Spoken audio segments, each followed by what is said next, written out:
ఆయన అంటున్నాడు, ఇదిగో నీ పక్కన 1000 మంది కూలినా, నీ కుడి పక్కన 10,000 మంది కూలినా. ఎంతమంది కూలుతున్నారు చూస్తూ ఉన్నారు. తెగులు ఎంతో మందిని ఎత్తుకొని వెళ్ళిపోతుంది, ఈ పక్కన ఎంతో మందిని ఎత్తుకొని వెళ్ళిపోతుంది. అయినా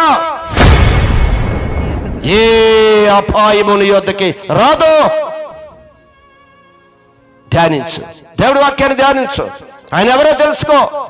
తెలుసు తెలుసు తెలుసు నాకంతా తెలుసు అని భ్రమలో కూర్చున్నావు, అందుకే బలహీనుడు అయిపోయావు. సాతాను చూడగానే భయపడిపోతున్నావు, సాతాను మాట చెప్పగానే ఉనికిపోతున్నావు. బలాన్ని తెలుసుకో. ఈరోజు ఎంతమంది అయినా, నీ శత్రువులు ఎంతమంది అయినా, దేవుడు వాక్యం చెప్తుంది, నువ్వు ధ్యానిస్తూ నువ్వు ఆయనకి విన్నపాలు తెలియచాయి. అన్నిటి నుంచి ఆయన విడిపించి నాకు నెమ్మదిని కలుగు చేశాడు, ధైర్యాన్ని కలుగు చేశాడు. అలాంటి కృప ధన్యత దేవుడు మనందరికీ దయచేయునుగాక.